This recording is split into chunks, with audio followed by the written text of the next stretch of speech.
Assalamualaikum warahmatullahi wabarakatuh. Ya, kali ini saya Eko Firmansyah dan rekan saya Hanafi Firdaus akan menjelaskan eh, penggunaan metode Cummins cluster pada dataset yang sudah kami dapatkan. Jadi di sini kami masih menggunakan dataset yang sama seperti a priori, yaitu dataset kredit macet pada kredit usaha rakyat yang kami dapatkan dari database Sistem Informasi Kredit Program atau SIKP. Jadi di sini saya masih menggunakan dataset yang sama dengan sampel 2000 baris transaksi saja. Di sini kita bisa lihat dataset sampel yang kami dapatkan seperti ini. Di sini kami menggunakan database Oracle. Kalau kita lihat jumlah datanya seperti ini. 2000 baris data, 2000 baris data sampel. Di sini kami lakukan pre-processing ya.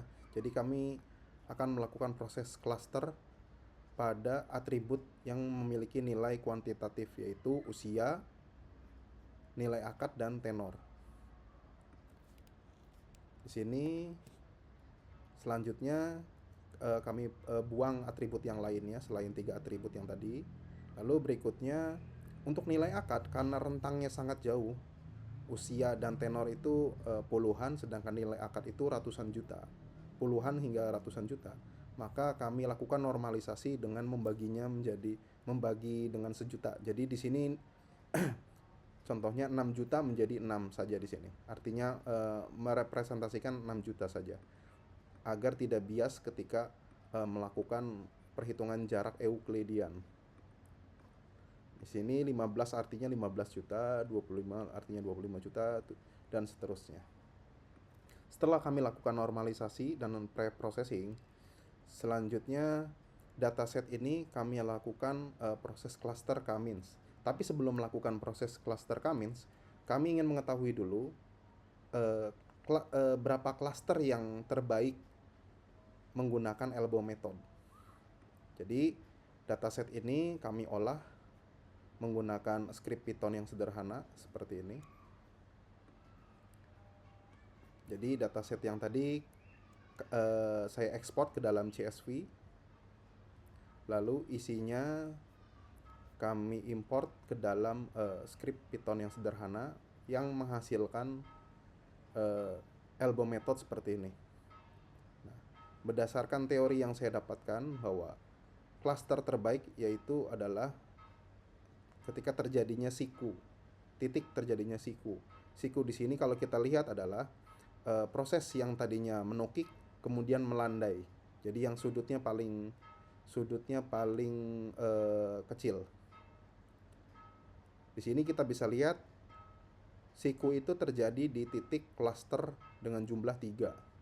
Yang artinya di sini menurut elbow method untuk dataset ini kami sebaiknya menggunakan cluster 3 saja.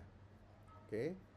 Selanjutnya di sini kami sudah membuat source code menggunakan PHP function untuk membuat Cummins clustering. Di sini kita bisa lihat bahwa ada variabel K sama dengan 3 yang artinya di sini kami menetapkan klasternya adalah 3.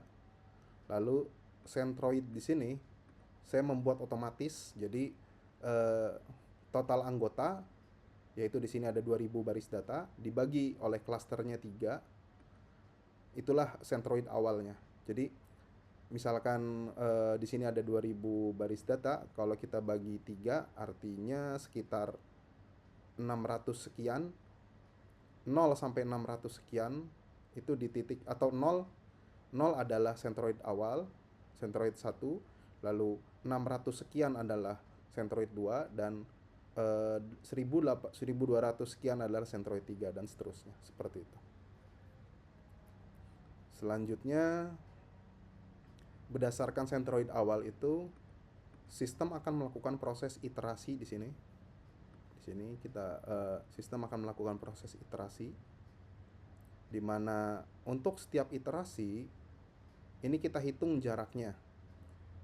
Jadi tadi kan ada 3 atribut ya. Atribut Yang pertama adalah usia, ini kita representasikan sebagai fitur satu. Lalu ada atribut tenor atau masa pinjaman, kita representasikan ke dalam fitur 2. Dan atribut ketiga yaitu adalah eh, nilai akadnya, yaitu kita representasikan ke dalam fitur ketiga. Lalu selanjutnya ini bisa kita lihat di sini ya. Nah, inilah mekanisme dari tabel sampel tersebut. Saya buat ID pinjaman menjadi objek, usia menjadi fitur 1, tenor menjadi fitur 2, dan nilai akad menjadi fitur ketiga. Lalu saya masukkan ke dalam function K-means clustering. Lalu dilakukan iterasi lah setiap baris datanya dan dihitung dengan centroid yang sudah tadi saya jelaskan di awal. Setelah didapatkan jaraknya, function perhitungan jaraknya seperti ini. Jadi fitur 1, fitur jarak baris tersebut, baris ke n dengan fitur 1 dihitung, lalu dikuadratkan, dikurangi dan dikuadratkan, dan ditambahkan fitur kedua dan seterusnya. Terakhir dikuadratkan ya, setelah semuanya dijumlahkan. Didapatkanlah nilai Euclidean distance. Lalu berdasarkan nilai Euclidean ini, maka setiap baris tersebut akan dicek lebih dekat ke centroid yang mana. Jika masuk ke centroid 1, berarti dia masuk ke cluster 1. Jika lebih dekat ke centroid 2, maka dia masuk ke cluster 2 dan seterusnya. Selanjutnya setelah semuanya diberikan atribut cluster, diberikan flag cluster 1, 2, atau 3, selanjutnya adalah sistem membuat centroid baru. Berdasarkan data yang sudah kita buat. Dan centroid baru ini selanjutnya akan di looping lagi sampai ketika hasilnya adalah tidak ada perubahan cluster, tidak ada pergeseran cluster pada iterasi tersebut, maka centroid tersebut dianggap stabil dan itulah cluster yang didapatkan. Oke, nanti sistem akan menampilkan dalam bentuk tampilan HTML centroid barunya ya, iterasi keberapa, dan akan menyimpan data clusternya itu ke dalam database. Seperti ini proses penyimpanannya. Di sini, nah seperti ini. Oke, kita praktekkan di sini. Di sini saya menjalankan fungsi K-means cluster menggunakan 3 cluster dengan dataset kredit macet pada Provinsi Jawa Timur. Oke, di sini kita lihat di iterasi ke-1 ada 3 centroid ya, dengan 3 fitur: age loan atau usia, mon loan atau masa pinjaman, dan fitur ketiga yaitu nilai akad. Di sini kita lihat bahwa iterasinya dilakukan sampai 11 kali. Dan di 11 kali ternyata tidak ada perubahan centroidnya. Atau kalau mau lihat rincian datanya, bisa kita lihat di database, karena saya simpan di database. Hasilnya seperti ini. Nah, kita lihat di sini saya hardcode iterasi terakhir itu kita buat menjadi 0, artinya itu yang stabil. Nah, inilah cluster akhir yang kita dapatkan. Kalau kita grouping untuk setiap cluster itu berapa total anggotanya, maka hasilnya seperti ini. Untuk cluster 1 jumlah anggotanya 935, cluster 2 954, dan cluster 3 adalah 111 baris data. Jika ditotal maka semuanya menjadi tepat 2000 baris data. Seperti itu. Selanjutnya untuk dilakukan visualisasi, Data ini saya ekspor ke dalam CSV untuk seluruh iterasinya. Nah, ini saya ekspor ke dalam CSV. CSV-nya seperti ini.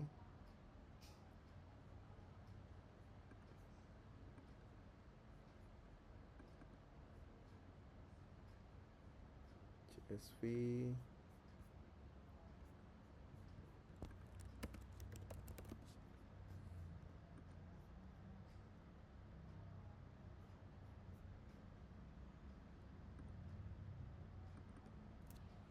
Ya, seperti ini. Dan saya membuat skrip sederhana menggunakan Python untuk melakukan visualisasi cluster tersebut. Ya, seperti ini dengan centroidnya agar memudahkan visualisasinya. Hasilnya adalah seperti ini. Untuk iterasi pertama, tampilan grafiknya seperti ini. Kami membuat grafik 3D ya, karena di sini ada 3 fitur: usia, tenor, dan nilai akad. Untuk klasternya bisa kita lihat dari warnanya. Centroidnya yang berwarna merah ini. Iterasi kedua, iterasi ketiga, keempat, kelima, keenam, ketujuh, kedelapan, kesembilan, ke-10, dan yang terakhir ke-11 atau ke-0 itu adalah yang stabil. Seperti ini. Lalu dengan data yang sama, atau kita ambil yang stabilnya, yang iterasi ke-0 ini, saya ekspor lagi ke CSV. Dan saya juga membuat skrip sederhana untuk membuat grafik dendrogram. Hasilnya seperti ini. Dari sini kita bisa memetakan profil debitur yang beresiko tinggi mengalami kredit macet pada kredit usaha rakyat. Ya, mungkin itu saja yang bisa kami sampaikan. Kurang lebihnya mohon maaf. Assalamualaikum warahmatullahi wabarakatuh.